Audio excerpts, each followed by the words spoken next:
What's up, guys? How's it going? Amy Carthief News, Auditors of America, Last Days of Freedom, Banana Anna. What's going on, guys? And welcome. We had a great conversation yesterday, and there was just so much left unsaid. So we kind of halted things to rediscuss it today about, kind of like where things are at. Where you think things are at. We had Polyaudis up here. We had Chris Ryder. We also had Pops from Don't Get Pop Started and You Can't Fool Pops. Now, it's pretty exciting. Hold on a second. Who do we got backstage? You got someone hiding in the basement. Hello. Hello. How you doing, Banana Anna? So good to see you. Good. Thank you for coming to the show. We are so happy to have you here. Happy to be here. So we had a great conversation the other day, and hold on. We have the man, the myth, the legend himself, Mr. Chris Ryder. And we can't hear you, buddy. Can you hear me? He's got to unmute himself. He's not muted. Oh. Hello? Did he? Here, drop down, Chris, and come right back up. All right. Huh. So, Slow Burner, what's up? The link is pinned in the chat right at the top. You can hit that. I want to play a little something for you. Slow Burner, come on up. Let's see if Chris has technical difficulties this time. Hello, Chris. No, we cannot hear you. You have to allow your microphone, too, as well. Like, did you hit the... I have a feeling he's cussing you out. Yeah, he could be. Yeah. Definitely cussing me out. I'm going to play a quick video, and then we're going to talk about a few things. Give time for people to get up here. Pops, if he can show up. Polyaudis. If Chris doesn't have issues with his microphone, let me get this video ready. Or just issues in general. He normally does. Yeah, it's okay. We'll forgive him. This video is going to get you guys pissed off. Now, the revolution started for a reason. Oh, Slow Burner's out taking Ruckus for a walk. The revolution started for a reason. And let's see if Chris can do it this time. Chris, you got to unmute yourself. No, we cannot hear you at all.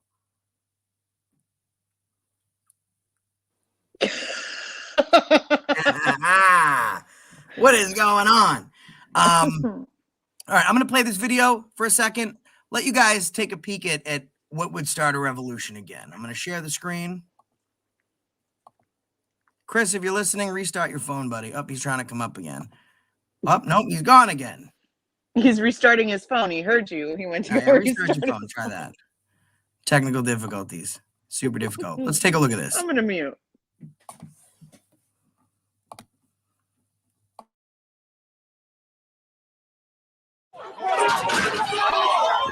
Oh my God.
Protesters are throwing things back.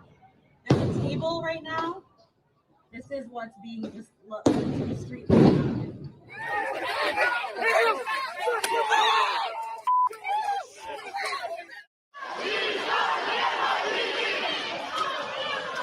shit, guys. I forgot Amy has a court appearance, so I gotta hop off until she's done with that.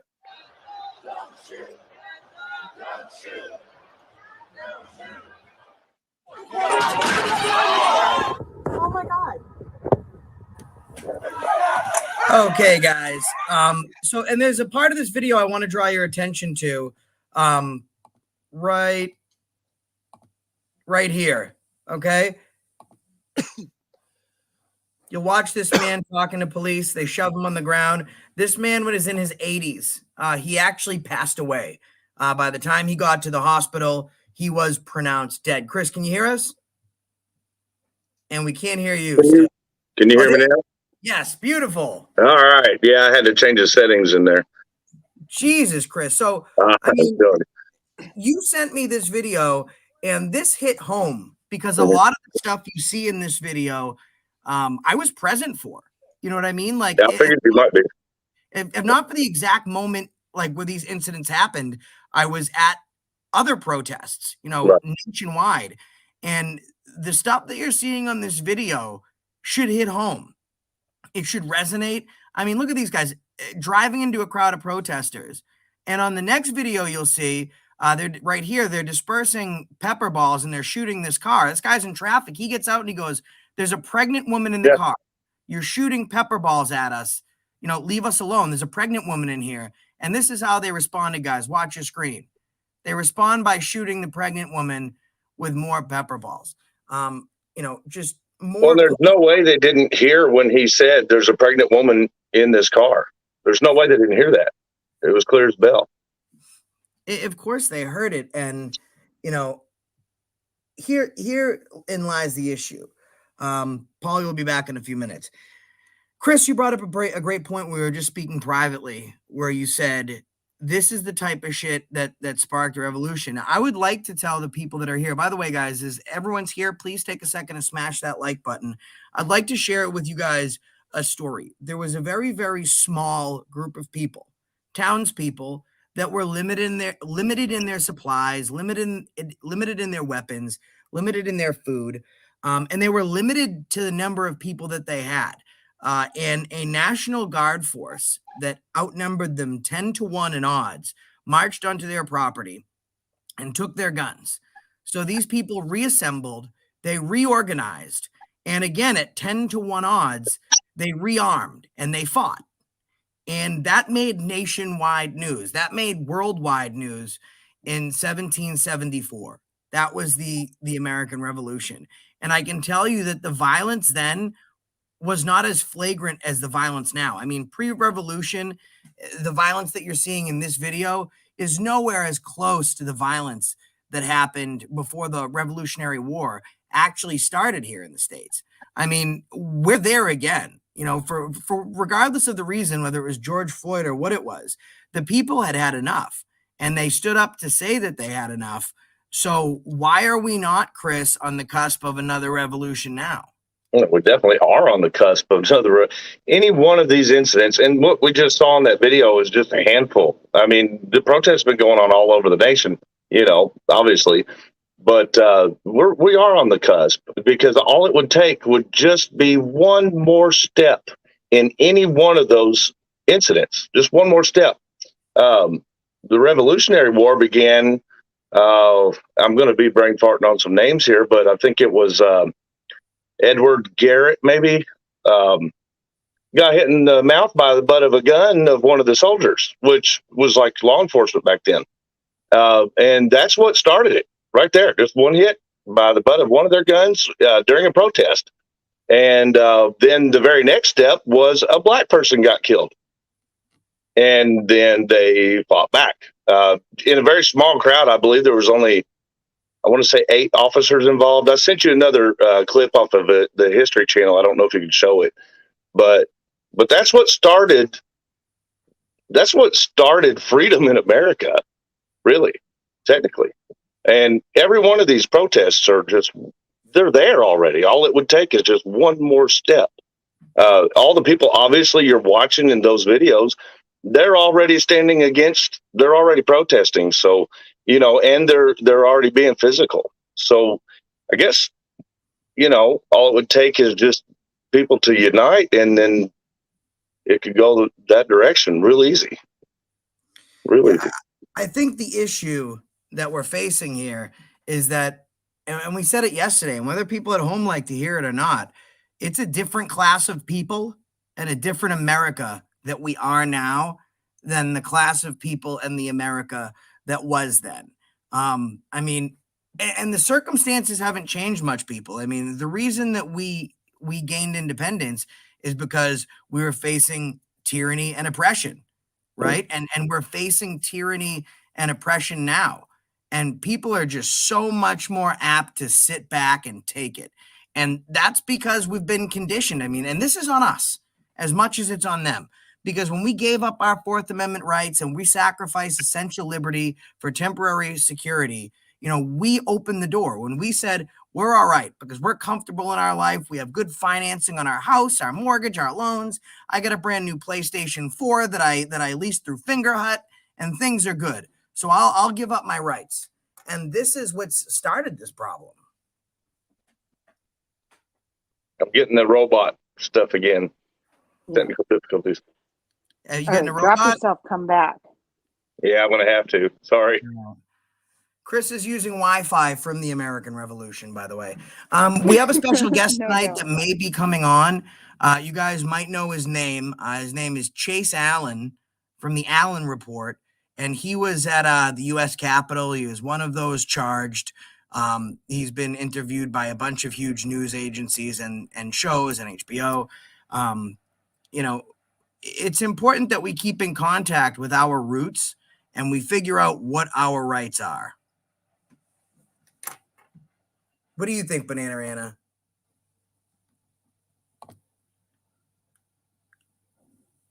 It is definitely important to know what our rights are. And I'm sorry, but our puppy's being naughty. So hold on. Can you hear me, Josh? Yeah, are you a robot still? No, that fixed that, but you can hear me too. So we're on the right track. Perfect. Had to switch some settings. I'll get this stuff figured out one day. I'm brand new to YouTube, guys, so bear with my old dumb ass. Yeah, your Wi-Fi is from the revolution. Yeah, it's about ready to fight back. At least I'm about to fight the Wi-Fi back. I actually just had it serviced last week, brand new stuff. So anyway. So you need to get it together. Yeah, I need to get my shit together, man. Yeah, I've actually got a studio in the back of the house there, but I'm so embarrassed because it's in shambles from just setting it all back up. So I'm not going to bring you all back there, but give me a week or two. So what do we do? What do we, the people, do right now? What are the next couple steps that we have to take? Well, I want to start with what steps we should try not to take. I mean, I honestly think that it would be just my personal opinion, but I think going to war again would be the worst choice for us because, I mean, first of all, the Revolutionary War did not really turn out so great. I mean, that it wasn't well thought out. It wasn't planned. It wasn't organized. You know, it was actually a real ugly situation, uglier than most war, in my opinion. So I think the idealism of that it's time for a revolution is actually a terrible decision. It'd be terrible. I mean, the one little experience I had against the government myself, yeah, I could have fought back, and I had every constitutional amendment backing me up if I'd fought back in that situation. And if I had done any damage, I wouldn't even be able to be charged with it because it was constitutional law that I would have been backed by. But people would have died, and it wouldn't have just been them. You know, I mean, Breonna Taylor incident's a good example. It happened right before what happened to us, and you know, you can be the baddest ass in the world and have a whole arsenal in your house and be prepared even. And, you know, they're going to keep coming. It's government that, you know, you take down an officer or two or three or even four, you know, they're still going to keep coming. So, you know, the idea that we can fight as we are now, even with our Second Amendment, has stuck around to the point that we have it. We're still armed fairly well, but it's nothing compared to what we would be up against if we started right now. Now, not to mention the war would be with our own families and our own kids. National Guard would probably begin, and then it would go, I would say, Army, and next thing you know, we're all just in a bad spot. So what we don't want to do is jump the gun and stand up as a revolution just yet. What we need to do is we need to unite, we need to protest, and we need to figure out a way to protest in a way where we all know what we are talking about, one, which would require everybody, updating on what really is in our Constitution and what really does apply by the law to fit the Constitution. Because we can't go in asking for illegal stuff. They're never going to let it happen because we agreed to it already. It's law. But if we go in asking for what is legal and what is right, all on the same platform and not be divided, then I believe that would get us somewhere, because BLM, as much as I hate to talk about the politics of this kind of stuff, BLM is a good example. You might not like what they stand for. We might not all agree on everything in their platform, but we can all see that they took a stance. Their civil liberties were the gist of the platform, and they have made progress to get the government to listen and start acting on it. Now this stuff has been seen like worldwide, and to some people, like, they've just seen it from their TV. What's going on? We have the Allen Report. What's up, Chase? Hey, how you doing? Can you guys hear me all right? We can hear you great, buddy. How are you, man? I'm doing good. Thanks for having me. Nah, glad to have you on, buddy. I know that that you've been busy and we'll kind of keep it at a minimum, but the stuff you see on the screen, you've been at the front of a lot of these protests as America has erupted. What's been your experience? Oh, well, that's a great question. Josh, my experiences have kind of broadly varied depending on what I'm documenting. The protests out in Portland, Oregon, were, off the hook. They were burning things down. When I was in the chop zone, there was not a police. Everything kind of varies, So I've been just kind of dealing with the punches as they've been rolling, Chase, do you got the YouTube playing in the background? We kind of hear a little bit of an echo. When you come up on StreamYards, you just have to close out of the actual YouTube stream. Like if you just hit the minimize, maximize, and just close out of the YouTube. Actually, it's not you. It might be Car Thief. No, I've got my YouTube turned off. All right. I shut the app down completely. So then it's not you, Chase. All right. Is it me? No, you. Let's blame Chris. Mute yourself. Blame the new guy. Mute yourself for a second. He sucks at this YouTube shit anyway. Hey, wait, I'm the new guy. What? Not no Chase, more, buddy. Chase, you've been so you went to the Capitol, and I know you can't talk too much about it, but what was that like? I was in prison when that happened. What was that like? What was the pulse on the ground? Well, the pulse on the ground at first, Trump was speaking in the Capitol. And so, not in the Capitol, excuse me, at the Capitol. A very cold day, and nothing really, out of the ordinary happened at first. Trump spoke, some other people spoke, and after that, it was pretty much a wash. My other journalist pals and I decided after that to pretty much leave and go get some food. And then as we were eating and kind of wrapping up, we saw on the news how, they're storming the Capitol. Oh no, oh God, here we go. So fucking, as a documentarian, as a journalist, as a reporter, as a First Amendment auditor, when you see, breaking news like that and you being so close to that event, obviously, we went back to document. So, the pulse on the ground, though, in the beginning was very calm and very fair. I've seen documentation of the Capitol Police initiating violence first on the people I wasn't there in that area when that occurred. However, as you know, video evidence doesn't lie. And so, it's very different how everyone kind of views that day.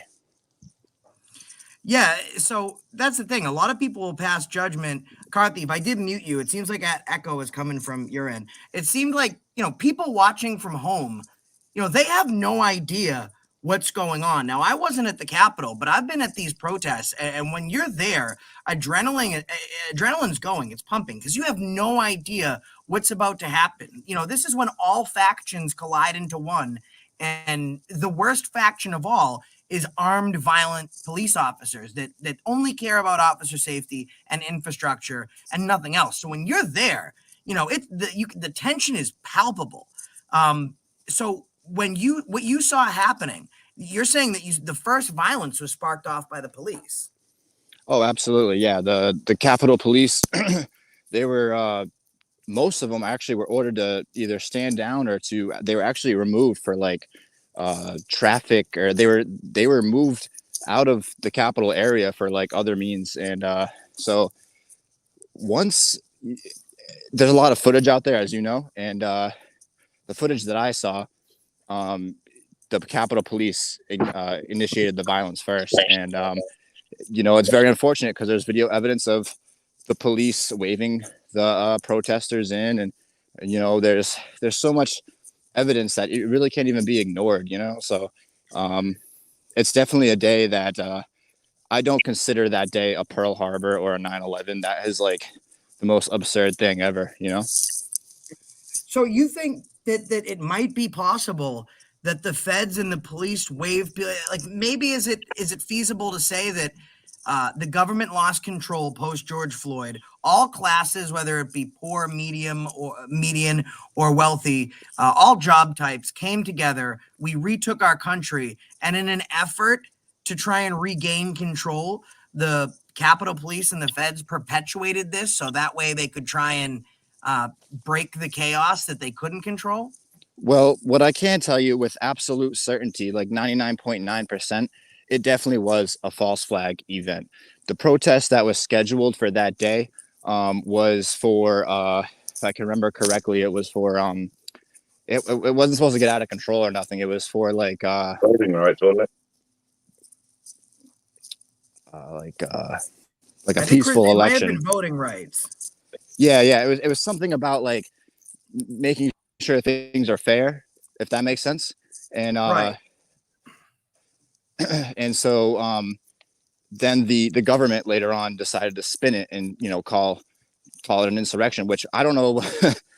It's funny because the government says it's an insurrection, and I could tell you for certainty half the people there were in pajamas and they were unarmed. So I don't know how that could be an insurrection. On top of that, the next week, Joe Biden goes on TV and says, "Oh, you need nukes and F-22 Raptors to take us on." So what are they even really scared of? You know what I'm saying? They're scared of a bunch of people in pajamas who are led in by the police. Give me a break. Come on. Well, I mean, like what we just said a few minutes ago, if you don't mind, any of these events could spark another war. I mean, I think that calling it an insurrection as it happened is ridiculous because it wasn't. I mean, obviously, because if it was, we would still be at it. I mean, an insurrection would mean that we would have gone to war. I mean, ultimately, and what happened is we ultimately end up finding the middle ground before it got to that level. But I've had a theory that's been going around in my head for a while in regards to this, and I want to ask what you guys think. Do any of you guys have any understanding of World War II and what happened prior to World War II with the storming of the German Parliament building? I'm not a little bit. Is Not really. The Reichstag fire? When they Right. tried to remove the crown, right? The royal Exactly. family. So effectively, long story short, the Nazi Party went in and stormed their own building because they then turned and gathered power. I just see that history always tends to repeat itself. Yeah. And if you look at the situation, if you do some research and you look at that situation and the climate of the society at that point in Germany, and you look at the climate and this point in American society, if you look at both of these things, they have a lot of correlation. And correlation doesn't happen just haphazardly. Like there's always a plan. And you know, we always think about, at least I always think about Nazis and like the whole Hydra kind of thing, because you cut one head off and four more pop out. Well, we got Trudeau, we got Biden. I mean, we can keep on going with a bunch of other leaders, and that's obviously my point, or my point of view. And not everybody has that same point of view, but nevertheless, history is history, and they just look too damn close. And I just wondered what everybody had a thought on that. So is one man's insurrection another man's revolution? Because I mean, in all these instances, and Chase, the Allen Report has been out there doing great work since the inception of his channel. And I remember working with him. He was around before me, and he's one of those guys. He doesn't consider himself an auditor as much as he considers himself a journalist. He doesn't care about what so much as he cares about why it's happening, how it happened, and how do we prevent this from happening again.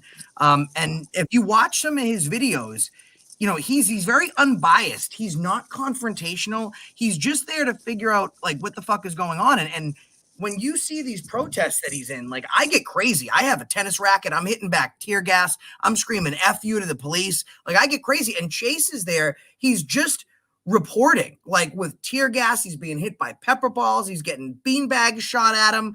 And he's just there calmly reporting. So I think to answer that question, and Chase, Allen Report, you can let me know, is one man's insurrection another man's revolution? Because that's what it felt to me like when we were on the ground.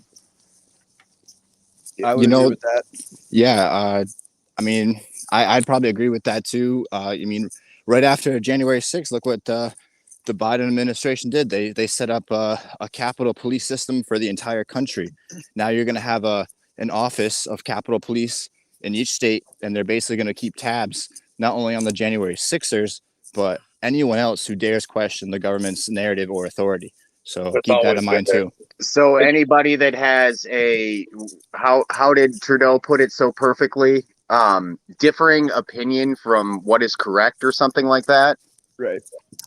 Yeah, I mean, I think we kind of discussed it briefly yesterday that like, and you know, history, in my personal opinion, history is written by the winners, because there was an insurrection in 1775 and it turned into a revolution in a new country. You know, there was an I think the answer to your question, the winners decide who gets to call it what. No, go ahead. Go ahead, Danny. I think the answer to your question is the house that lives, or that insurrection lives, is also the house that, you know, revolution lives in. Like they are the same house. Right. Yeah, so I so think what's happening is people are failing to realize that there's always two perspectives. You have your perspective, what you think it is, and then everybody else has their perspective, and they could be in either boat. It could be an insurrection to them, or it could be a revolution. How about this? And it just depends on which perspective you're looking at it from, which side you're seeing it from. Exactly. So that's what I'm getting at. I see the Yesterday- whole sorry.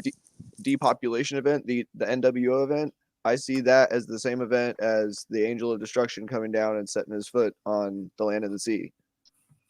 And so To me, it's the same thing. It's just looked at from two different angles. and it falls back to what we talked about yesterday. You know, I think I asked the other Polly, what is his definition of the American dream, you know, the power of America? What does America stand for? It all falls back to personal opinions, to each individual's beliefs and boundaries and morals and what they stand for. Yep. And the more valuable that is to an individual, the more involved and you know, the more it's going to mean to them, the more potential they're going to fight for it. And united is what we aren't quite being in this country today compared to what they were, when we started America as we know it. They were more united because they had a lot more of those problems in common. And right now, what we're seeing is that, our arguments are over things like who's our president and is voting being done properly, and should this black person have been killed for what actions that they had taken, or on the other side of the coin, should this police officer not have had the right to do or not had the right to do what they did. So in other words, we're all divided in what we believe right now. It's not quite come to a united stance, because it doesn't affect everybody the same. But you also have to look at the fact of what the government can control and what they can't control. Now, let's look at what the Allen report had to go through. I mean, I'm showing you something from Kenosha, Wisconsin, real quick, because I have a point that I want to make on this. And I'm just going to show maybe about 30 seconds of this. Hold on. They think that murder is humorous. They get a kick out of murder. They're sick. To defend this country against all enemies, foreign and domestic. All right, that's the oath. Now, the fire hasn't made its way to the back yet. Now, post George Floyd, what you're looking at is this is a fire truck that has exploded, right? Like there's zero, police involvement. The only thing that they're doing, they're not protecting people from this fire truck that's exploding. They're protecting infrastructure, like you see here. Now, that's what they're required to do. Yeah, which is a problem because you didn't see this at the Capitol, right? I mean, as far as you're concerned, Allen report, what did it look like at the Capitol as far as security measures? It wasn't pandemonium like this, right? Oh, the security measures on January 6th were null. There, if any, They were a joke. Yeah, exactly. There was absolutely no security measures in place. You know what I mean? So now string of that interlinking fence. They only had like one string of that up between the people and the Capitol building. See, I would argue that they were expecting it. They absolutely, because I would argue that they created it and they had non-existent security measures. So then they could appeal to people's security and they would want people to give up their essential liberty for temporary security and say, oh, well, we need to be safe. And now the Allen report is fighting this case in court. And you have to go back to federal court, right? Oh yeah, I have. Oh man, yeah, they're not going easy with me either. It's been tough. It's been a tough road dealing with this, and I was just gonna say something. I forgot what I was gonna say, but yeah, man, yeah, you're absolutely right. So now I know that shaman guy, he was held without bail, and I know you can't talk about the intricacies of your case, but did you hire a private attorney or was a federal defense attorney appointed to you? I was appointed a public defender. And and here's the thing, I do believe that money gets you off because sorry to cut you off, Josh, but this is the thing. If I want to beat that case like with no problems, I need to spend at least $500,000 at least. Yeah, of course. Yeah, that's what I mean. And I don't have that kind of money, so I'm kind of just. I've been hitting the books and trying to do online classes and learn federal laws, federal law as best I can. You have to drive your lawyers, which you're going to have to do.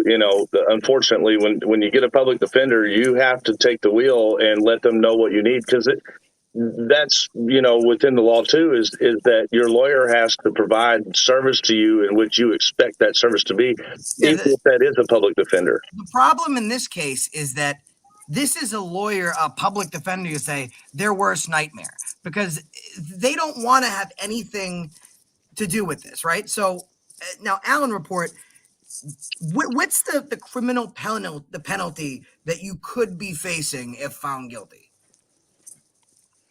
I believe the maximum sentence, if I'm found guilty, is up to, I believe, 5 years in federal prison. Now, I believe it's in bail attached. I'm sorry? What was the bail that was attached to your case? I see that's fishy to me. I have no idea that I was let out same day I was arrested. Okay, so they probably let you out on Or Recognizance. a recognizance. Yeah. So Yeah. I mean, it must be frightening to go through this type of Oh, thing. 'Cause, dude, I mean, I had like 20 something or 30 something FBI agents at my house at like 6, 7 in the morning, knocking my door down, fully armed with, you know, and like eventually I was dead. Surprisingly, I was dead asleep, and they just walked right into my room, pointed the guns right in my face, and said, "Get up." And I was like, "Yo, like, like who the fuck are these people?" You know what I'm saying? Like, so they're not messing around, man. Like, Damn. yeah, no, My, like, my experience with the FBI was like completely the opposite. They showed up to my house on the 10th, and it was just two guys in like khakis and a button-up shirt, like looked like some soccer mom husbands. well, here's And the problem: justice can be directed, which should not be an issue. Like, look at Paulie's case versus Allen Report's case. And by the way, guys, subscribe to everyone up here. You know, when it's not government directive and they're investigating, they show up to Paulie's house in khakis and a button-up. But the president, who is the person that is fighting this insurrection, he's making it is his spearhead. He directs the FBI. I don't know if it was a no-knock warrant or not, to charge his house, invade his personal space, and violate his Fourth Amendment right for expressing his freedom of speech, all at gunpoint. You know, there exist checks and balances. So the leader of the quote unquote free world shouldn't be directing someone different in Paulie's case than he does in the Allen Report's case.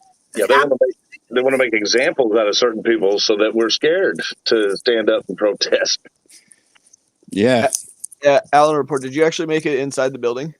No, I mean, if any, I have all my footage from January 6th on my YouTube channel. However, Okay. I was right outside, and I never went inside the building. Yeah, they shouldn't have treated you any different than me then. I didn't go inside either. I was just stayed right outside. Yeah, Like I that's held when they started tossing the tear gas canisters out, I started helping people get out of the area and take off their face masks because it gets embedded in the face mask and then they just keep breathing it and then it starts blistering your face if you leave it there long enough. yeah, that's what I was afraid of too, because I was in the area, and when the tear gas would go off, people would run, and sometimes you could get trampled or hurt because people don't care; they just want to get away from the tear gas. Yeah. I was up at the back steps, like right at the base of the scaffolding that was erected there. Okay. And they popped a bunch of tear gas canisters out of the door that was at the bottom of the scaffolding. It was like a little emergency exit hallway. Yeah, and that Now- was. Sorry, go ahead. No, I'm just showing people, guys, if you want, you can go definitely subscribe to the Allen Report. You can see it on the screen right there. Make sure you set the bell to always. And just if you look, go to his videos and check out the last uploads. Look at the type of danger that this kid's putting himself in. I mean, look at all these protests. I mean, just look at the thumbnail for this one alone. There needs to be citizens that aren't afraid to stand up, and we need to back citizens that do stand up. Because I mean, you know, the Allen Report, he's a young kid. He's a smart kid. He's got his entire life in front of him. And because he was standing somewhere with a camera where the government thought he shouldn't be, now his entire life hangs in the balance.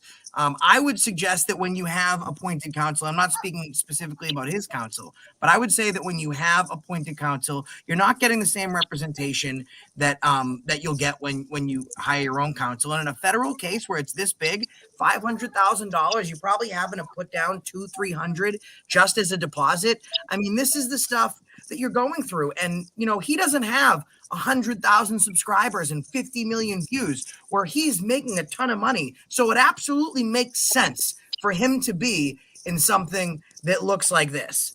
I mean, he's not making that type of money, but why is he doing it? He's doing it because he believes in his freedoms. I mean, look at this. You know, because he has principle. Exactly. The money that it costs to get defense is a whole subject on its own. People have no idea the amount of money that a regular person will have to spend to defend themselves in court against certain types of cases. You just automatically assume, oh, I've been done wrong. I'm going to be able to get an attorney. It's going to be easy. They're going to have empathy for my situation because it's so absurd, and it's just not that way at all. I mean, you know, you can get lucky maybe and get enough public attention, and an attorney might, jump aboard. But finding an attorney alone is extremely difficult, even if you have some money. And then you have to go up against the brick wall of how much money. I guarantee you that 80% of Americans would not be prepared. And the problem is, this can happen to anyone at any time. You don't have to put yourself out there to do anything these days because They law literally make enforcement shit in up. general is not following the procedures that they're supposed to in order to obtain the court admissible evidence that's required for probable cause. Well, you're talking about 90% of Americans. I mean, here's the thing. 90% of Americans would not run towards tear gas. I mean, I remember watching this video and the Allen report is covered in tear gas and he runs out and I'm typing in the chat, get out of there, get out of there, get out of there. It's a fucking war zone. And I'm like, finally, you got out of there. And he goes, sorry, guys, I just had to catch my breath for a minute. And then he turns around and he runs right back in. 90% of Americans won't, but the 10% that run towards the fire and towards the smoke should have that 90% that don't standing behind them. I mean, this is a fucking war zone. I mean, he's right in the middle of it. And now he's fighting this for all intents and purposes by himself. And then you get the few people like Chris Ryder and Poliotis and folks in the chat of the small contingency of people in the world that are going to say, you know what? Fuck it. I'll stand on principle. I'll tell you one thing. Every large channel, including myself, now I did stay in the thick of it, but almost every large channel I saw went there to film the large crowds and to get a couple pictures of cops in riot gear and dispersing tear gas. This has to be the only guy that I saw that stayed. I mean, and he stayed because he wanted to bring you the update of what's happening in your streets across your country. And, look at this guy. This guy's he can stand right in the tear gas. The Allen report doesn't have a gas mask. This is the fucking problem, is that we what's going on. But didn't you? Allen report said, I didn't. He actually said something, even more. I didn't mean to interrupt you like that. I know I did, but I just wanted to, he brought us that content. But I noticed he said something even more honorable. He said that he noticed that people were being hurt by what was being done, and he wanted to help them. But who's there? Sorry. I mean, how many people, Allen report, have reached out to help you? Like, how many people, because you made some national headlines. You've been interviewed by some big people. So how many people have come forward to actually try and give you some assistance? Surprisingly, the number is extremely low. I would say one or two people overall, truly came to my, assistance, Yeah. So listening to the conversation, if I might drop just a thought, I'm not a lawyer, I'm not a legal scholar, I just study law and everything. Something that you might want to look into is looking at the judge's oath of office, because there's a lot of information, because he comes out and he says his name as Judge so-and-so. Well, right there's a problem, because that's not what his oath of office says. And the other thing is do you know who Hebrew Hammer is? Yeah. I would definitely, I don't know where he stands on all of this, but if I knew anybody on the airwaves that I would look at and say, hey, this guy might have something, I would talk to Hebrew Hammer. Whether he'll talk to you about it or not, I don't know. I don't know the man personally, but I know the man has a lot of fucking information. He's probably forgot more than I know.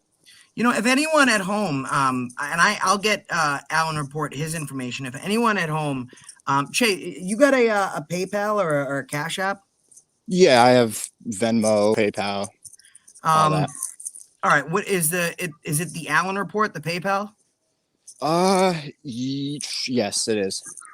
All right. So guys, paypal.me/the Allen report.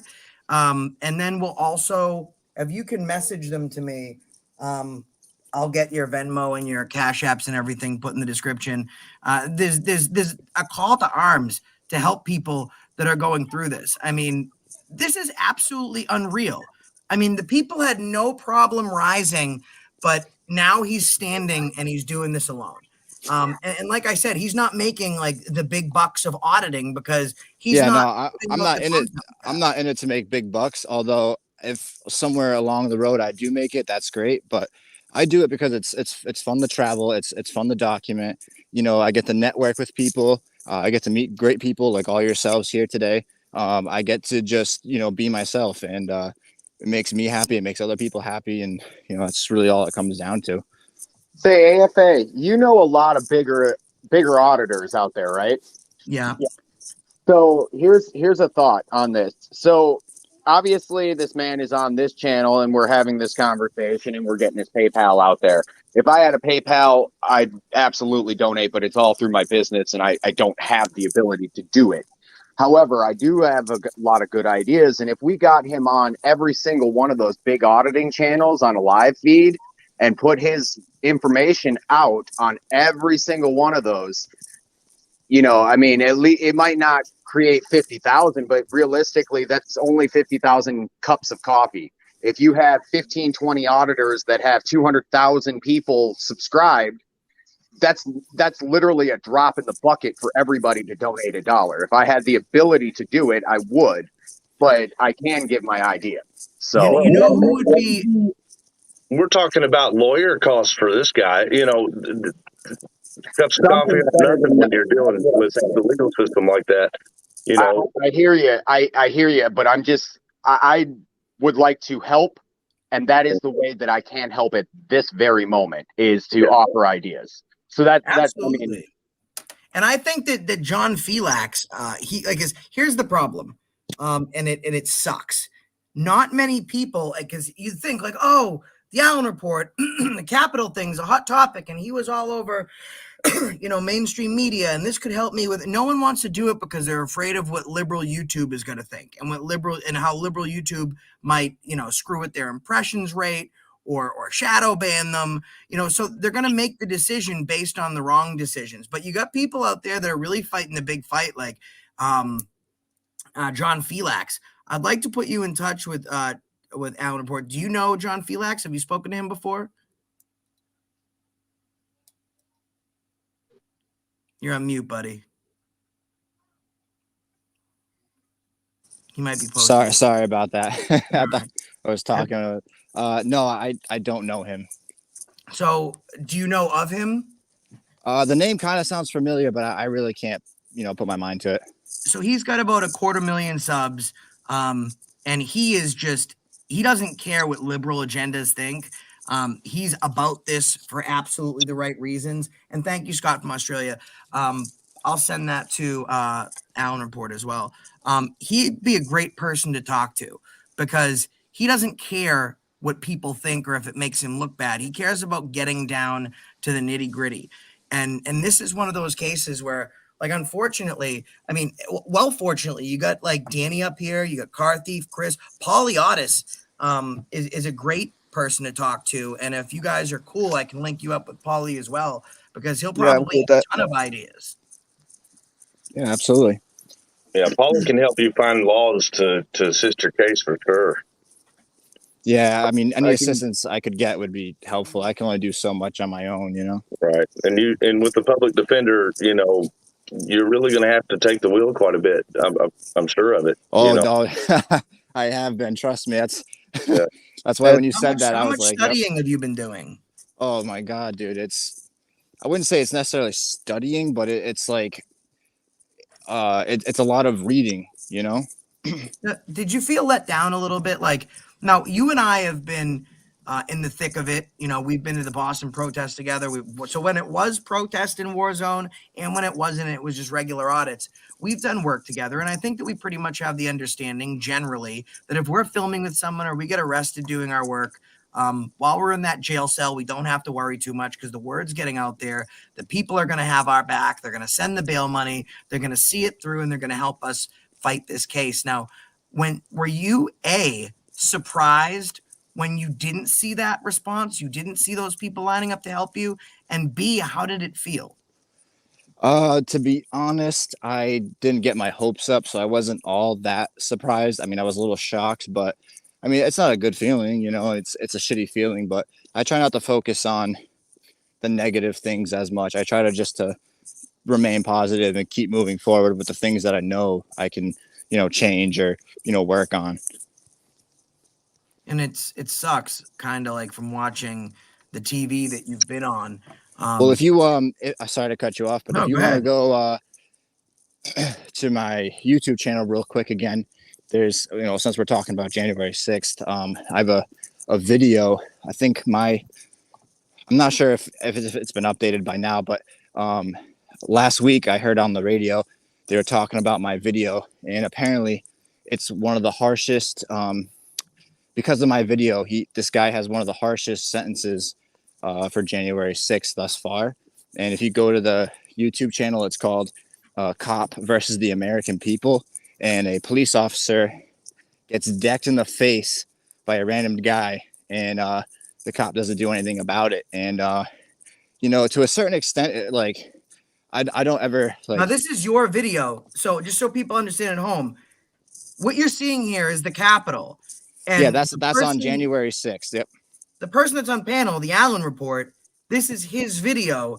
He was there. Like, this is ground zero. Look at the amount of people behind you. Jesus Christ. Dude, some of my journalist friends that there were supposed to be like 10 of us going, and I think ultimately only like 5 or 6 made it. And dude, I was right on the other side of those stairs from you, on the other side of the back of the Capitol. Oh, shit, you were? I was on the left side, yeah. Oh, small world. Jesus.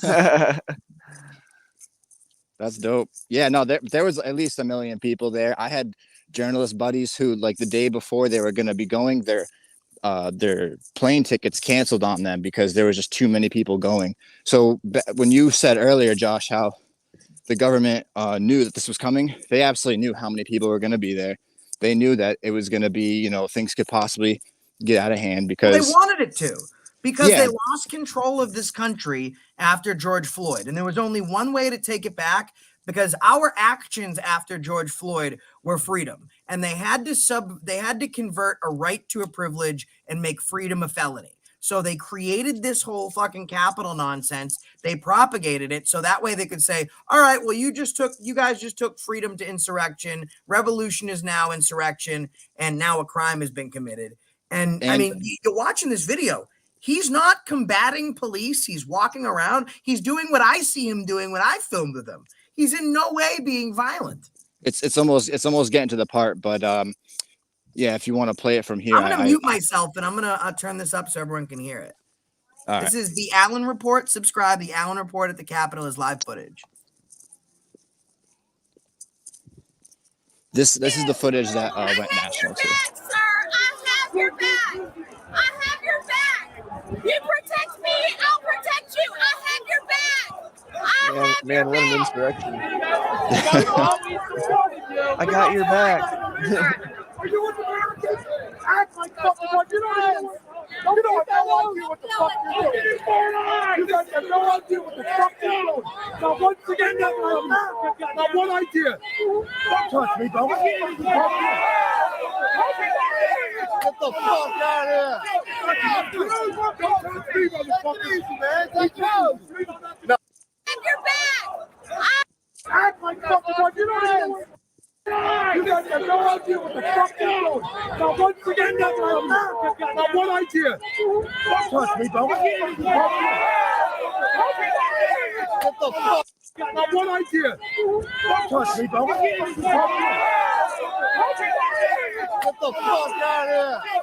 Got now one idea. Don't touch me, bro. Get the fuck out of here. And that footage that you're seeing there, ABC News contacted me and they wanted to buy it from me, and I ended up giving them that video for $500. And Jesus Christ, you have any idea how much you could have got for this video? I know there was people there that made $75K, dude. I know. And I figured the first time me doing business with them, I'd give them the hookup. That's how I was thinking at the time. But I'll tell you You one know. thing. First of all, it should have fuck ABC News. When I deal with Well, the yeah, news, fuck I them, always go to definitely. Fox. But I mean, I'm telling you one thing. I showed a video of a guy that was killed in the parking lot, and they had that automatic defibrillator thing, and they gave me $1,200 for that. I mean, you could have got $100,000 easy for this video, but you should have sold it to someone like the Inquirer. But there's something I noticed when that cop got punched in the face. He was surrounded by his buddies, and his buddies were smart enough not to get involved. They kind of let him hang, and then some of the protesters were like, take it easy, because they don't want one bad apple to ruin what they're doing for everybody else. But then the question is, maybe Polyautis, you tell me what you think, is that are people like that paid to be there? Are they planted there to stoke the fire, to make it look worse for the peaceful protesters? I don't think that's the case for that guy. I think there are a lot of people that went into the building that were there for that purpose. But I think that guy was just a really pissed off patriot that knows how corrupt the cops are. And now we're sitting there watching them defend this whole election theft going on. Did anybody see that part in the video right before he hit him, right before the tussle? He said something. He said, "Don't fucking touch me," which means that the cop, if that's the case, and the cop touched the guy, the cop committed a 5th-degree assault. And he was only defending himself. Yeah. And so what's really big to take away from that, though, is that none of the other cops stepped in to help him. So when the people they all collectively realize that we outnumber the cops at least 16-1, none of those cops are going to be able to stand up and be all tough with each other, because this whole crowd could have taken all of them out even if they started shooting. Yeah, that's how many of us were there. That's why they didn't. They knew they were going to get asses kicked. But we as patriots also realize right there at the time that the social atmosphere wasn't right. Like now compared to then, now the way everything is going with the exposure and how stupid Biden looks and everything that's going on, that image is collapsing, and pretty soon all of these people are going to be the ones rising up. Yeah. And those same scared cops are going to still be scared. And they're going to run away. They're going to hide their badges as fast as they can. They're going to run away. This video only has 5,200 views on his channel, but if you calculate how many times this has been played from all the other news channels in its totality, I mean, this thing has more views than if you took the entire views from my channel times 10. And you can see it right here. This is the problem, is that journalists that are putting in the hard work, you see no lamestream media anywhere, because they'll just get the footage from us and they'll pay $500 for it. But this is him putting his life on the line and getting nothing from it. You can clearly see this guy here get pushed. Now, he pushes back. Should that have been the end of it? Did he need to punch him in the face? Maybe not. But, this is... Well, the reality on that is if it's 5th-degree assault, like, I don't know about Washington, D.C. specifically, but in where I live, if somebody pushes you, that is considered 4th or 5th-degree assault, depending on how violent the push is. And they're using up to deadly force. I think what is really despicable is how, to just show how snaky and surreptitious the government is they set their brave police officers up for this. And Alan Report, weren't there actual off-duty cops and some on-duty cops there with the protesters, helping them out? You can definitely tell that there were people undercover, whether it was FBI, local police, Capitol Police. Hard to tell which, but you can definitely assume that. Those guys look like cops to me, buddy, that were just on the screen here. They 100% look like cops. These guys right here. It's just like the fucking George Floyd riot with the cop that started everything. He was a St. Paul police, in my opinion, because both his ex-girlfriend and ex-wife or some shit like that pinned him and said, yes, that's a cop. And that dude that was with him, that black dude, he was an instigator, because there's video footage just after that where they're just walking away as buddies. And I grew up in that neighborhood. So I kind of have an understanding of where it was, at least when I was there. And the climate for that, police suck in that neighborhood. My mom, as a block club leader, ended up the guy that is the guy that runs the police union here in Minneapolis.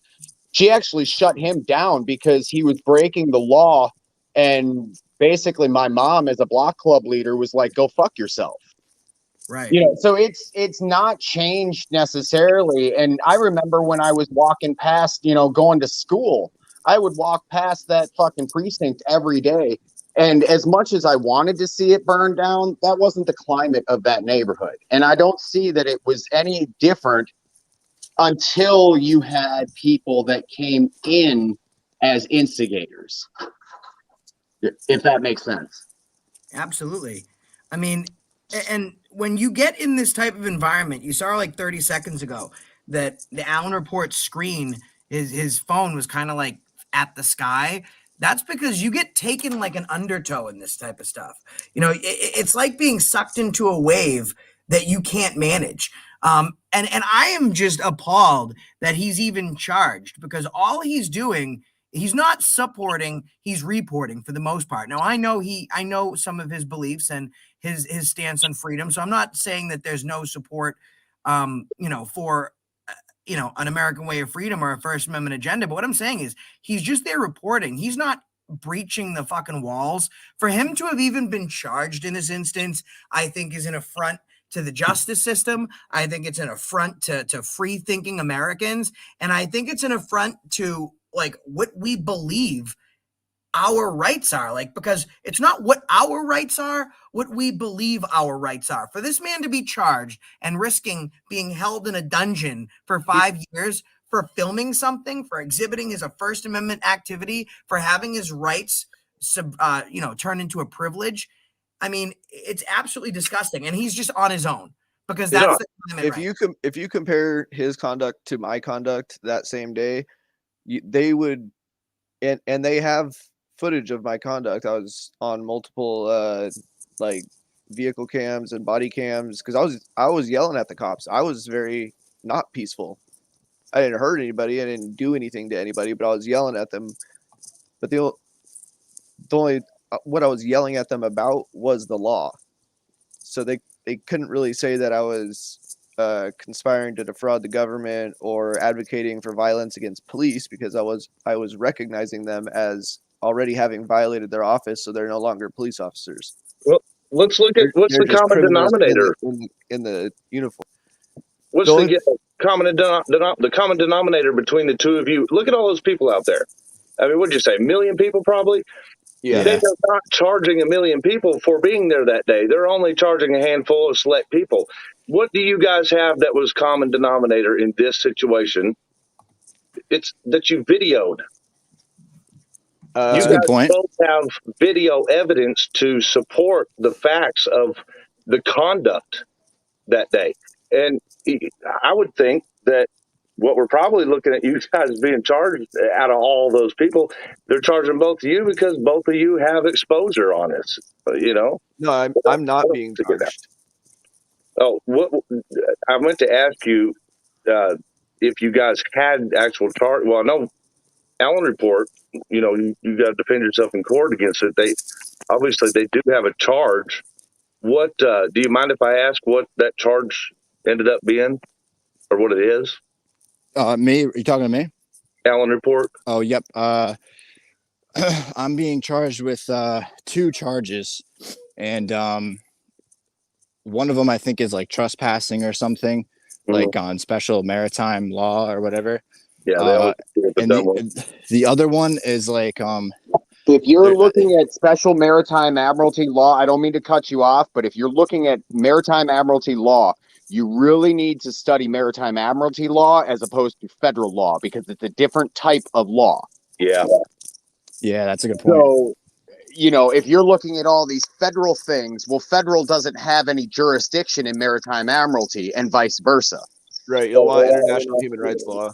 Yep. Well, and not only that, but you're also going to have to study the UCC codes. And there is a way out within the UCC codes, because there has to be a remedy. In anything legal, there always must be a remedy. Right, and all crimes all crimes except crimes with a corpus delicti or a victim party. So if you have a victim, then it's an actual crime. But if it's not with a victim, then you have no corpus delicti, and that means it's in code and not in law.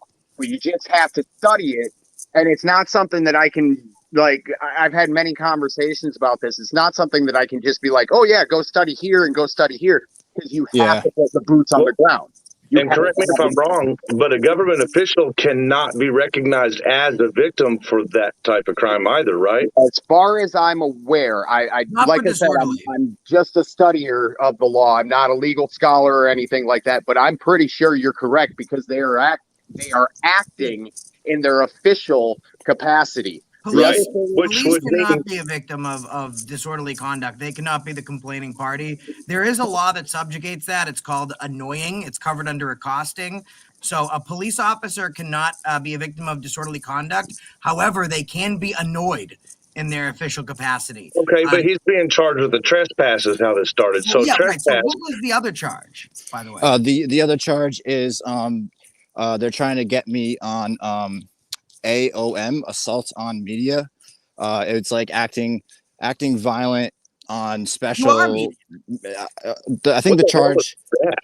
Hold on, I think the charge is acting violent on special maritime law or something along those lines. Now it results in the alleged destruction of property, where they're alleging that he's like kicked a camera, not like in like a camera that was on the ground. They allege that he kicked. Well, if you watch like the actual video that they release, first of all, anyone can look up Chase Allen, my name, and I'm other than the sports people that come up, I come up, and if you click on that information, the media says that they show you like 3-second clips or a picture with an arrow, with my foot over like an already broken empty camera case. You know what I'm saying? And they're trying to say that like I somehow broke like photo. They're trying to say I somehow broke like over $30,000 worth of equipment, and then if you watch the video, they it shows me picking up a camera and then just moving it out of the way nicely. So like, just out of curiosity, have you ever heard of a conditional acceptance? I have not heard of that. No. Okay, so what a conditional acceptance is so basically, let's take your scenario. They say that you broke a $30,000 worth of material, yada, yada. So what you do is you say, yes, I agree to that upon proof of claim. So you are not arguing with them. You are agreeing with your adversary quickly. It's within law that you do these things, because arguing it's not looked at good. People that are minors or children in the eyes of the court will argue.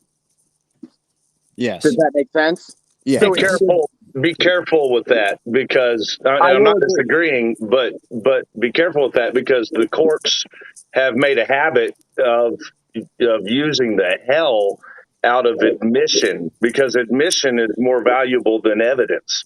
Yes, but it's not an admission when you're doing. I see what you're saying. I absolutely agree. However, what it is it's a acceptance upon proof of claim. So you have to prove before I'm accepting, but I'm accepting until that point. Yeah, you're agreeing with what they're accusing is being, you understand what they're accusing, but you don't agree with what they're saying you did. If they have proof, then you will agree with them. You're disagreeing that it's criminal because what you did was justified, and they have to prove otherwise. You're not saying that the actions didn't happen. The actions happened, but you're saying they're justified, and they have to prove otherwise. Well, that's what all it's sufficient facts. It's pleading to sufficient facts. That the facts are sufficient, but you did not break the law because you were acting legally, and then it's on you. I mean, and in this case, the burden of proof is normally always on the government, but in a situation like that, the burden is actually on the defense. Now, look at this picture.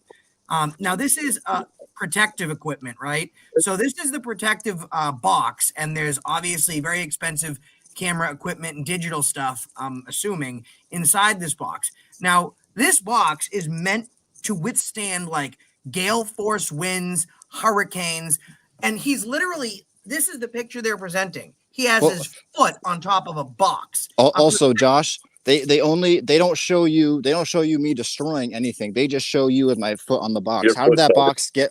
How did the box get open on the floor to begin with? I didn't touch it. You know what I'm saying? So, And that's where the acceptance would come in, because you're agreeing that yes, your foot was on the box, but where is the proof of the destruction? Yeah. Where yeah, is the yeah. proof that you specifically, who's got that video footage? Because if it exists, you'll agree to it. Do you see what I'm saying? Yeah, no, I exactly agree. Yep. Or witnesses, did they have any witnesses saying they saw you destroying property, not with your foot over a box or on a box even, but actually physically destroying that property in that point in time? They have to, if they do not have evidence of that, physical and supportive, one of the things that I would suggest everybody look up if they don't already know this like the back of their hand is court admissible evidence, the legal definition of that.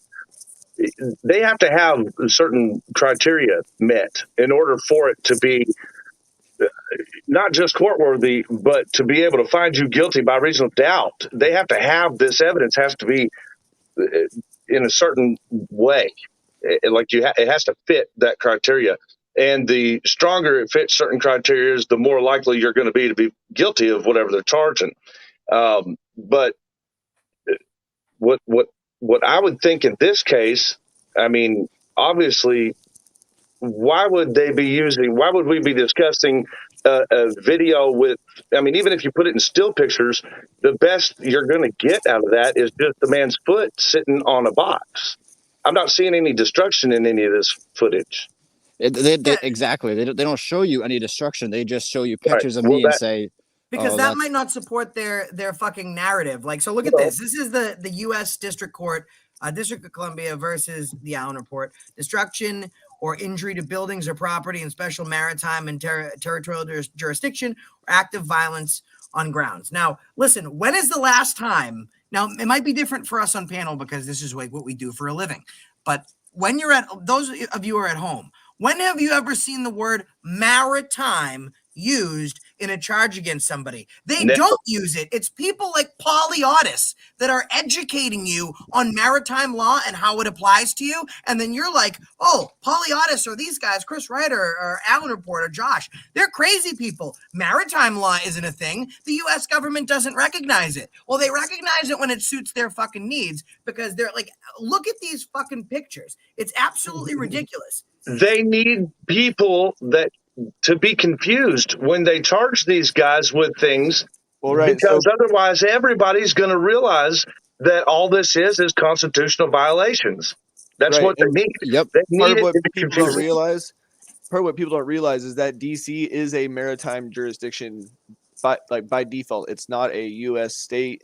It's not part of the state. It's like okay, but still, that's why in DC you're going to get hit with maritime law. It has to be you. Well, I mean, you would have been in the past, but now that, I mean, this is the type of constitutional fuck ups that no one is aware of. The Constitution says that no one state will claim the seat of the presidency. Obviously, for the major reason that one state would now be the most powerful governing body in the United States, right?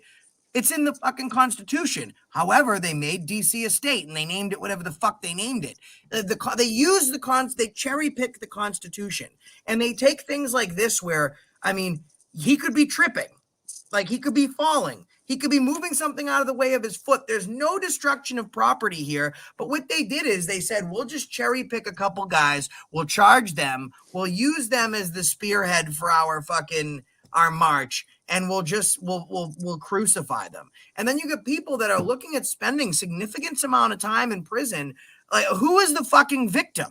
I mean, the American people. You can't say that the people of District of Columbia were victims here because the people of the District of Columbia were there right behind this guy. They're saying the camera's a victim in this one. They're the one taking the camera's the fucking victim. The camera's a victim. They would kill people, human beings, but don't hurt the camera. If I might interject on what you're saying, So effectively, like I said, I do a lot of reading on law and stuff. And one of the things that I've found that's very interesting is the Washington, D.C. is actually a corporation. Did anybody know that? Yeah, so is the USA, so are each of the Right. states. Okay. Yep. I just want to see where everybody's at as far as understanding. So with that being said, the difference between an American and a U.S. citizen is a U.S. citizen is one that is born in the 10 square miles of Washington, D.C. and or its territories, such as Puerto Rico and Guam. If that is not you, and you say that you are a citizen, you are a citizen by contract, and that contract can be annulled, and you can go about your situation a different way. As an American, and you can null that, you can void that contract at any time. yes, because contract it's a law that we have a right of contract. And if you're not aware of a contract existing, it still applies. But if you're aware and you relinquish the contract or the responsibilities of the contract, and you understand things in a little bit different way, you know, it's kind of like speaking big boy language instead of, the average everyday person. And there's not really a different way. Like, I don't mean to insult anybody by that. Like, I don't think I'm extra smart. I just picked up a fucking book and read it. Yeah. Right. You just have to understand some basic functions of the flow of, like, between common law and contract law and basic responsibilities and rights. Yep. And if you can understand those things, you can understand the flow from common law all the way up through maritime jurisdiction. Hey, real quick, Because guys, sorry to interrupt. DPN, if you look at the top of this chat, you'll see a link pinned right at the top. It's a StreamYard link. You can click that or the Regan F. Peabody messenger. I sent the link there as well. Feel free to click that. Sorry, Paulie, go ahead. Okay, so the flow from common law into contract law and through the rest of the jurisdictions all rests on contract law. So in common law, you have the basic rights, natural rights that are inherent in all people. No one has to give you them. And then you have the responsibilities that come with those rights, not to trespass other person's rights. And then I have a question for you too on that. And if you can keep your mind to get right back there. Yeah. I actually had this question to another guy that knows quite a bit about, like, he studied like black laws and stuff. And he was talking about if you had gotten out of contract, in other words, if you exempt yourself from your Social Security, or if you were kicked out of contract, because now I'm learning, it sounds like you guys are saying that one of you said, you could be eliminated from your contract as an American or as a citizen. So the question then might become, would you still be protected under the rights, the constitutional rights, because you wouldn't? Nope. Yes. So it makes international human rights law would still apply to you, because even though you're not recognized as a citizen of the USA Inc. anymore, under the US's own laws, they have to still respect nationals of other nations and basic human rights. And they are also just be like race, gender. You. Nope. All of our same rights that are covered in the U.S. Constitution are now covered in the international human rights treaties. Okay. But you can't share the Constitution. Anybody, the other one. It's like a series of checks and balances that are supposed to take place between all the different jurisdictions. Is that they have all subscribed to U.S. constitutional law. All the NATO nations, they're all subscribed to the international human rights treaties. That's why we made those contracts. So first we had colonies, and they all got together and said, hey, we're going to protect our human rights with each other. And then they had a revolution and they created the compact contract, which is the Constitution. And then they had the state constitutions, and then the state constitutions comes first. And then the federal constitution came after that, when all the states said, hey, let's all work together to continue to protect these human rights. And they created the federal constitution. And then a whole bunch of world wars happened. And the United Nations came together and said, hey, let's make these international contracts to protect human rights all over the world. And then corrupt people got into the positions of operating those contracts, even though the contracts are all valid. All of the government structures are valid for the most part. There's a few unconstitutional or messed up laws, but for the most part, It's the people operating those positions that are the problem, not the actual laws.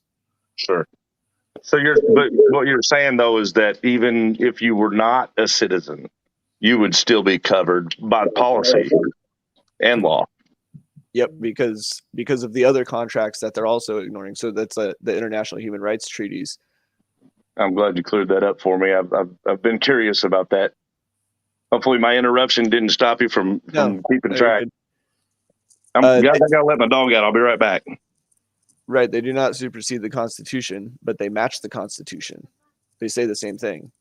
And so that's what creates the checks and balances between the jurisdictions, is that when any one of them violates those basic human rights, the natural rights that are recognized across all bodies of law now, that gives authority to literally anyone else to step in and say, hey, you need to respect those human rights. And that's our most basic right as humans ourselves for each other. That is our reservation of abolition, reformation, or alteration of the government as we see fit, not as they see fit.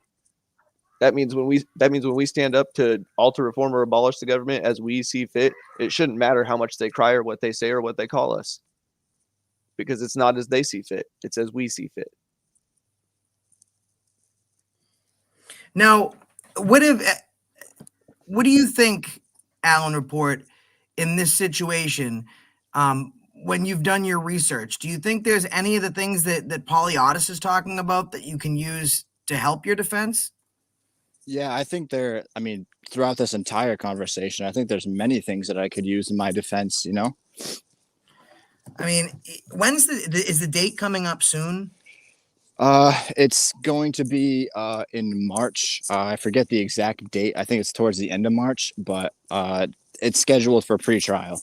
So now, what I would like to do is get as much. Now, for some reason, the Disorderly Product News is trying to come up.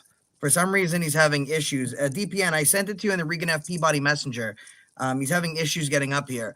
I will put you in touch with Polyaudis, and I'll also put you in touch with DPN, Disorderly Product News, and I'll reach out to John Felax and see if we can't, Danny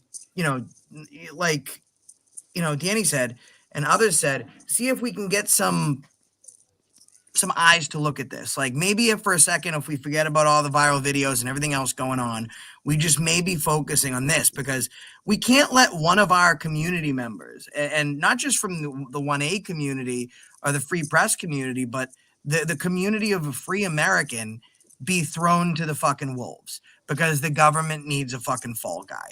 That's absolutely unacceptable, and it is absolutely un-American. It just can't happen. And we're allowing it to happen when we don't do anything about it. Like if we just stand by, even if you're just in this chat and you're like, oh, well, that sounds kind of shitty, I can't send any money, that's fine. You don't have to do that. But what you can do is you can go to the Allen Report, you could subscribe to his channel, you can set the bell for always. Go to Polyaudis Facebook, go to Polyaudis YouTube and TikTok. You'll find my Twitter link in there as well. You can see how adamant I am about describing these guys lawfully as their criminal title dictates. I call them domestic terrorists because they are domestic terrorists. None of them should even be reporting or charging the Allen Report, because why can you get up here, buddy? They've been liable for domestic terrorism since before you even got charged. Hold on a second, guys. I totally agree. So how are criminals going to charge you? Hold on a sec, buddy. Sorry, guys. 1 second. DPN, you're trying to come up, but you're having technical difficulties because you're mentally handicapped. Is that the case? That is the case. I get a check from the state. But so you got to click enter. Like the thumbnail you sent me, the screenshot you sent me is just the backstage with the microphone thing. You actually have to hit enter. Click enter. Yeah, buddy. And then I'll see you pop up. It's not that difficult. I mean, the Allen Report and everyone would love to meet you. Hey, Josh, while we're working on technical difficulties, is the echo gone? You saying it's not that difficult and me not being able to do it within a fucking mile. Buddy, you have 132,000 subscribers, over 30 million views on YouTube. Your business is based on your telephone. No, I got 137,000 subscribers and I have 36 million views. And you can't figure out how to click the fucking enter button? I'm just fucking glad I'm not alone. It was embarrassing for a minute, but now I'm with everybody else. So I gotta go, guys. My I'm daughter's a getting ready. retard when it comes to this shit But too. hey, put me in contact with the Allen report. Right. Give me my info. As a guest, the host can add you to the broadcast at any time. Yes, you have to click enter studio though, buddy. I clicked enter studio. I'm in the enter studio. You're not. Send me a screenshot of what you're doing right now. This is like, are you fucking all right, buddy? There's no that's not you entering the studio, buddy. That's you. Josh, look at what I'm sending you right now. Okay, yeah, send it to me right now, because I have the ability to take a screenshot and then teleport it to you in Boston. Teleport it to me in Boston. Can you believe this guy has 137,000 subscribers and can't get it a This fucking. guy is fucking hilarious. I love his audits. I'm waiting for him to say, "You're a pain in the fucking ass, buddy." Hey, so you've been what? What is what, buddy? What is on your screen? What did I just send you? I don't have anything from you. Where did you send it? Facebook or text? Josh, I sent a text.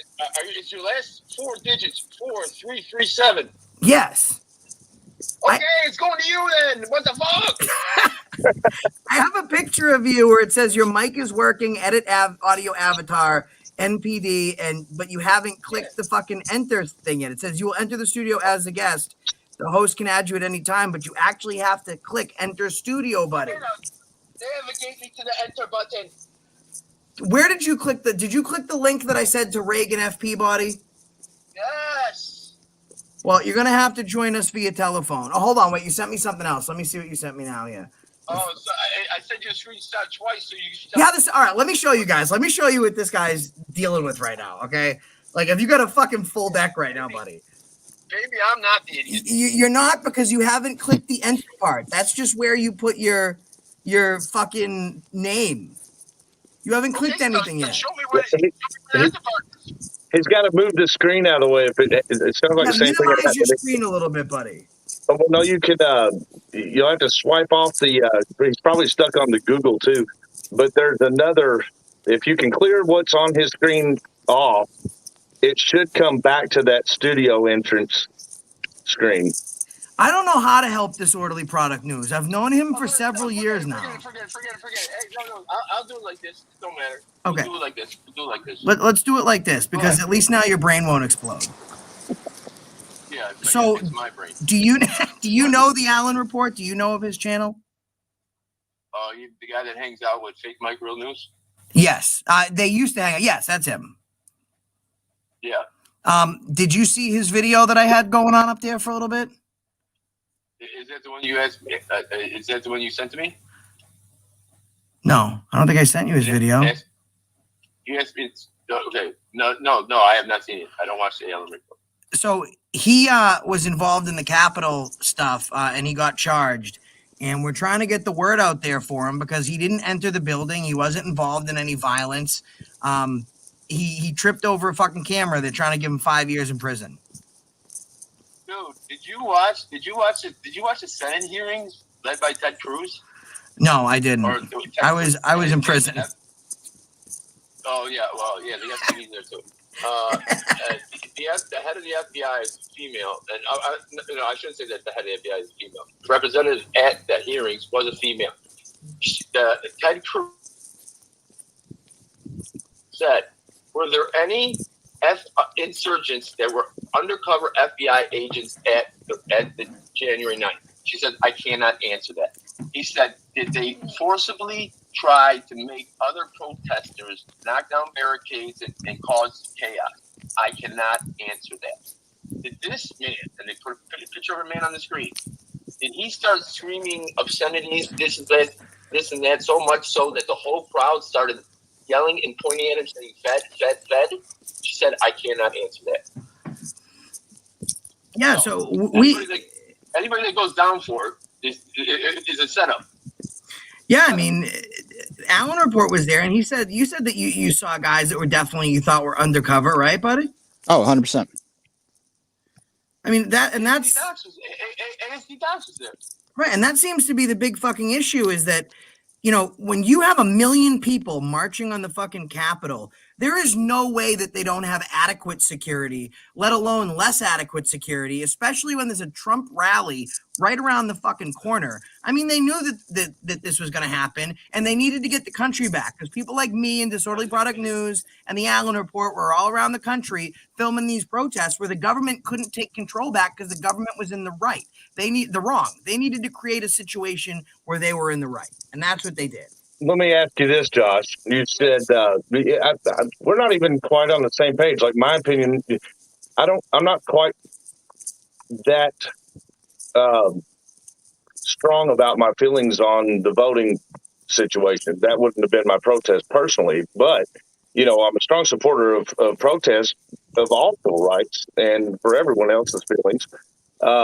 So this is non-biased, what I'm getting at here. And I'm considering that you guys might have the nail right on the head because, for one, I don't put anything past them.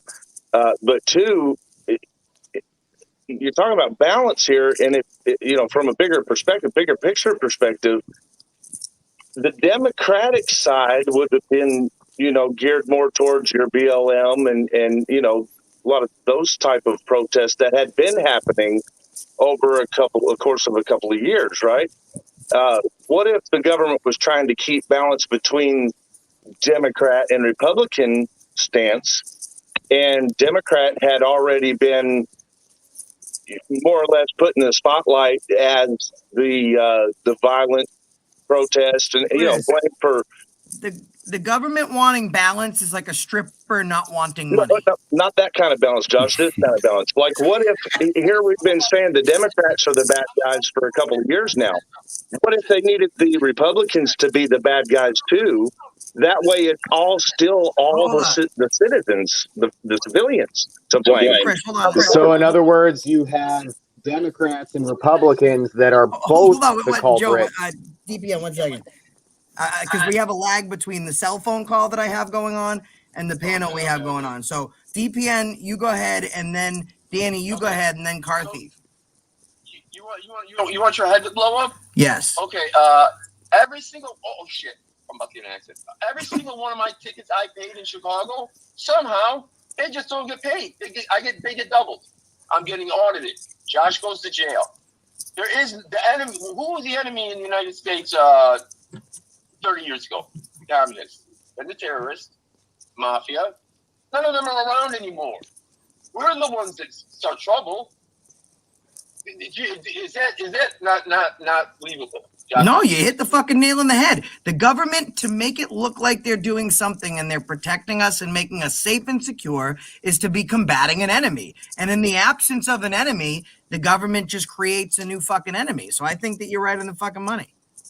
Yeah, exactly. Am I hearing things when all of a sudden there's radio traffic on my phone? Never is a fucking radio wave going through my phone when I'm talking. It's never happened. It's happened about 20 times in the past month. Because they got nothing fucking better to do. I mean, we used to just be a pain in their ass because we'd show up, a viral video would drop, they'd look like an asshole, and they'd have to be on fucking, damage control. Yeah. But now, with the absence of all these other fucking issues, they're trying to crucify people like the Allen Report that are out there fucking filming. I mean, you're talking about 5 years in prison for fucking standing in a public building and filming. That sounds absolute garbage to me. I mean, I would take that over the Patriot Act, where they just, come into my house and take me and bring me to some location, and then strip me of my rights. Yeah, you hear this DPN? Did they have a no-knock warrant, Allen Report? They had a search warrant for me only. So did you hear them knock? I was dead asleep. My mom heard them knock. Okay, so they knock, but they storm the fucking house. They kidnap him and they take him to an undisclosed location and then interrogate him. No, I'm not saying that happened. I'm just saying I would rather go to prison than have the Patriot Act used on me, is what I was saying. Right. I mean, well, that's the other. Hey, Alan, are you under advisement of a lawyer? I'm sorry, I can't hear you too well. Are you? Do you have a lawyer? Are you into lawyery thing? I don't have enough money for a good lawyer, so I have a public defender. Anybody and their mother would take your case.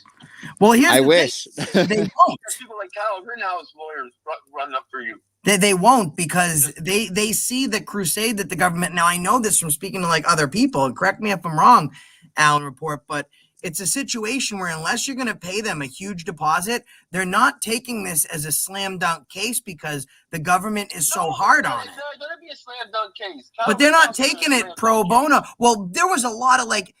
They're taking it for the. They're taking it for the to be seen, to be known. Yeah, but the government is on a cruise. I mean, how many lawyers have you spoken to pro bono that have turned you down, Alan Report? A lot of them? All of them. All of them. How many would you say you've contacted? Go to the Dems. Go to the lawyers. They're lawyers, but they're really Dems. You know what I'm saying?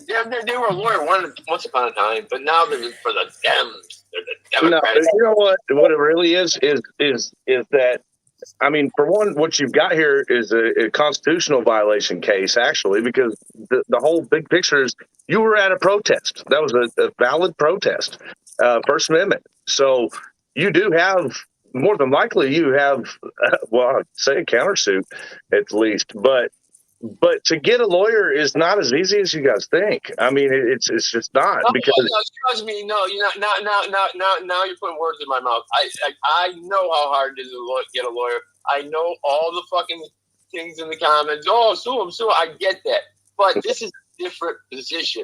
This is a political position. This is like Kyle Rittenhouse. This is like Joe Brodsky. You ever hear of James Gibson? He's a good friend of mine. He's got tortured by a law agency in the United States. Now, you think Joe Brodsky? He's he represented Drew Peterson. Drew Peterson killed two of his wives. He's a police officer. You think he got any money from that?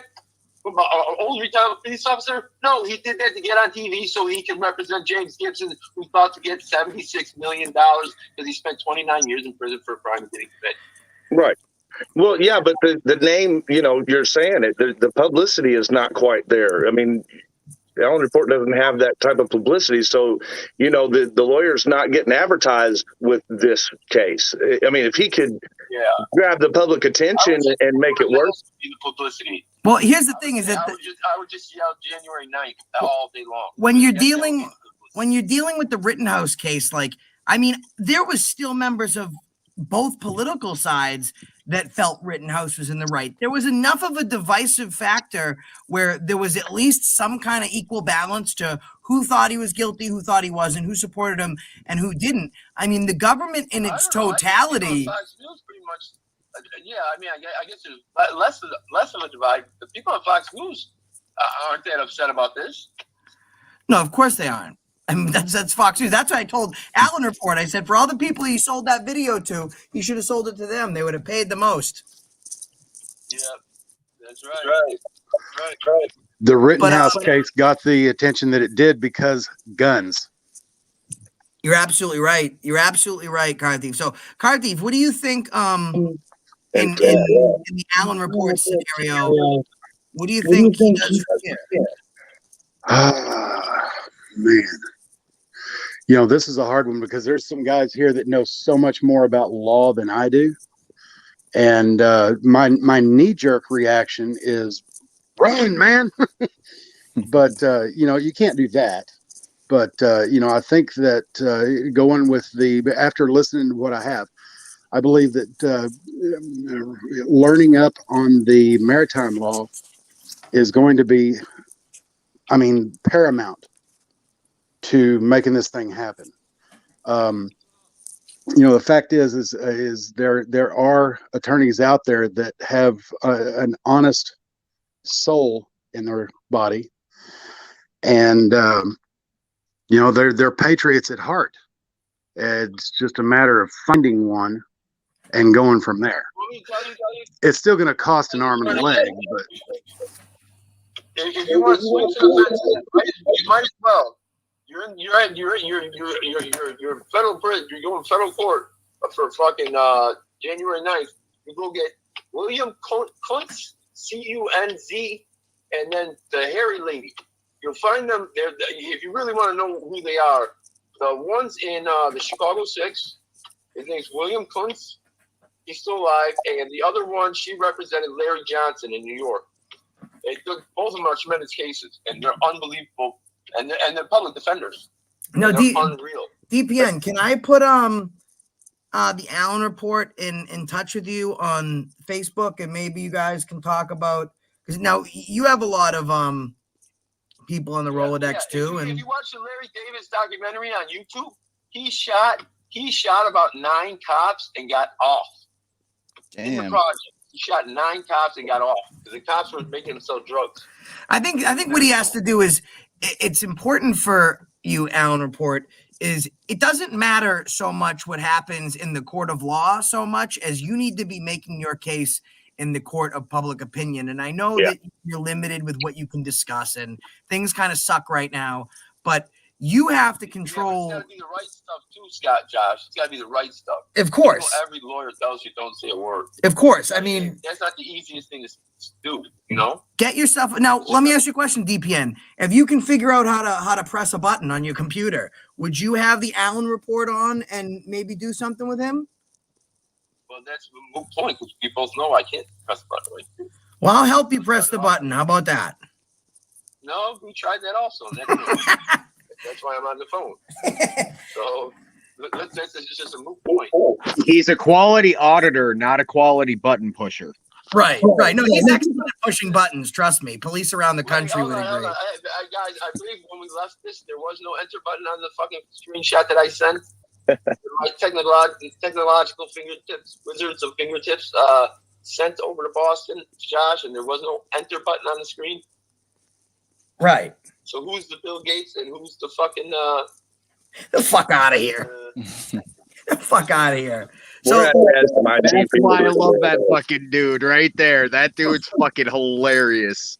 I tell you something, like some of the shit that we have done, like behind the scenes, like I've had a lot of fucking fun with DPN. He's a good guy. No, this is the one I wanted to do because I had a fan who has a chicken in his yard. And I wanted to bring the chicken to my neighborhood police station in Chicago and put it on the desk and ask if I could get it, have it be like an animal. You know, I get nervous, so I need to bring him in restaurants. Wait, are you saying that you want to bring a chicken with you as an emotional support animal on audits? Yeah. Bring a pig, little potbelly pig. People actually have those for support animals. To the police station first to get them certified. So I put them up there. I want to get them certified. Can you guys? He does a lot for me. Can we put him in front of like the mugshot camera and take a picture of him, a lanyard around his neck with his picture? Can we do stuff like that? If you do that, I'll fly out there and go with you because I need to see that in person. It makes sense because they got dogs there that get to go in places, right? So that's gotta be the place to go. There's canines there, no? Well, I'm using you as my emotional support human, and you can use a chicken as your emotional support animal. Guys, AFA.